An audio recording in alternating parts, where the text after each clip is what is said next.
Su nombre, profesor Manuel Santos Pires, ¿ve? Y esto es del 10 de mayo del 22, que justamente a mí me llegó la invitación de la... Ni me acuerdo de dónde está, que ni sé ni quién es la directora, una tal Ferreira. Yo tuve una compañera profesora, Susana Fernández, de la farmacia Fernández Genolé, que es Fernández de Ferreira. Pienso que sea una hija de ella. Mi madre lo peinaba para ir a la escuela, cuando tenía 6 o 7 años, y mientras lo peinaba mamá, tenía el pelo crespo, y entonces mamá le daba conversación. ¿Y qué vas a hacer cuando seas grande? Yo voy a ser profesor de historia. ¿Pero de qué historia nacional? No. Voy a ser profesor de historia universal. Ya lo decía de chiquito.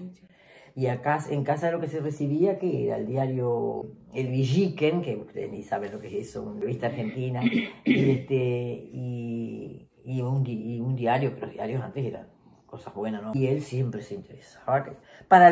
Dijo un alumno, le dijo una vez, profesor, ¿y usted nunca le tomaron la temperatura? Porque parece que para los reyes, ¿qué pidió? La historia patria que le regalaron.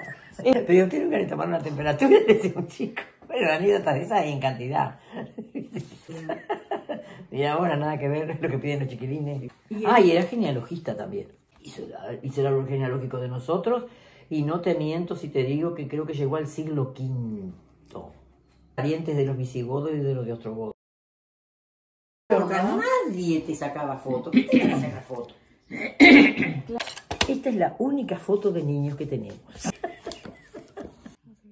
Y usted la chiquitita. La casa, claro, que tiene, según Manuel, más de 150 años. Mirá, tiene un pozo manantial, porque yo era... Por eso hay un llamador, que yo siempre le digo... Bueno, entonces se construyó eso que era un living, digamos, y mi padre, pobrecito, te estoy hablando del año 1967, que él se murió en el 69, lo hizo que tuviera cimientos para hacer de 2 pisos.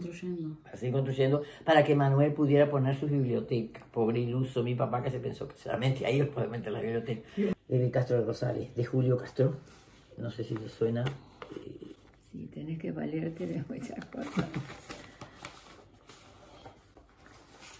Acá está, ¿ves? Mirá, el próximo sábado dejarán habilitadas las salas que contienen las bibliotecas de Manuel Santos Pires.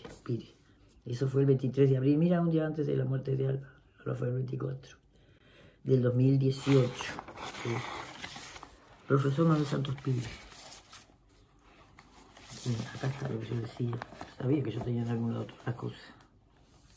Tenía una memoria privilegiada que se evidenciaba a cada paso fuera a ubicar un hecho histórico como para recordar a quienes habían sido sus alumnos. Sí, sabía los nombres y los apellidos, los 2 nombres y los 2 apellidos. Si tenía 2 apellidos la persona. Imponente. Él era el primero en dar la respuesta correcta con detalles increíbles, personajes, fechas, lugares, circunstancias. Desde muy joven comenzó a enseñar. Es cierto, yo estaba en 4º de liceo, estoy hablando de 1900, yo tenía 15 años, es decir, por ahí. Por ahí empezó Manuel y mi madre se puso muy mal porque Manuel era el primer hijo y era su adoración, sus ojos. Y él empezó a extrañar, se puso mal y entonces dejó de estudiar. No alcanzó a dar creo que un examen o 2, que fue compañero de clase, hoy estábamos hablando de eso, con Julio María Sanguinetti. Qué tipo culto, brillante el tipo, muy, muy culto. ¿Y a qué venía esto? Porque se me fue para otro lado. Entonces en el 55 se enfermó un profesor, creo que era su máster, y entró él de suplente. Lo nombraron de suplente para dar clase. Y me acuerdo que yo también en el 57 ya estaba en preparatorios y tenía que dar exámenes y Manuel estaba en la mesa. Tuvo que salir de la mesa Manuel para que yo diera el examen. Me acuerdo de eso. Y bueno, y ya empezó. Y después se preparó para concursos. Los concursos existían los concursos de mérito y concursos de mérito y oposición. Los de oposición eran bravísimos porque era más complicado. El de mérito es que ya tenés una base con todos tus antecedentes y todo, toman con una carpeta, el currículo y todo lo demás, digamos. Y él dio el concurso y precioso, y lo salvó. Y a partir de ahí siguió dando clases. Ah, sí, ella estaba sentada acá y yo le convidé con milanesas de brótola. Esta poltrona era de Manuel. Está sentada en la poltrona. Sí, le digo, está en el bracito de la poltrona. Cuando yo le dije, no hay más, agarró y se sentó y se colocó allí y no molestó más. Inteligente como la gente que hay acá, nos contagiamos. Sí, es lo lindo de Berlín. Manuel falleció un 30 de marzo, me dio el beso de cumpleaños, feliz cumpleaños, me dijo parado acá el 28 de marzo, y a los 2 días estaba dando clases yo con una chica, me acuerdo que me llamaron de sanatorio, que yo había estado hasta hacía 3/4 de hora, y me avisaron que había fallecido. Manuel se vino muy abajo cuando lo operaron de los intestinos porque tenía divertículos y le pusieron una bolsita. Para él fue la muerte. No quería salir a la calle porque decía que la gente le iban a tener lástima, que se sentía incómodo, ¿verdad? No le importaba nada, mal. Y tuvo una descompensación y eso.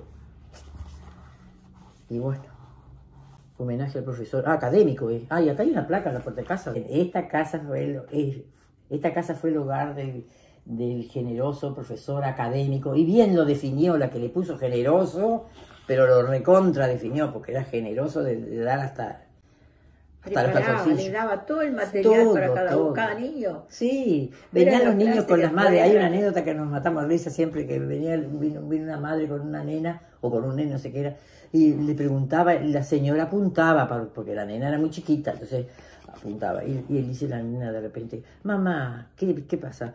Este señor es más rápido que la computadora, porque vos viste que vos en la computadora pedís una cosa y demora un poquito, pero la señora le hacía la pregunta y no le contestaba, no le contestaba. Este señor es más rápido que la computadora. Y de todas las cosas que él hizo, que fueron un montón, ¿cuál crees vos que fue la que más aportó para la educación?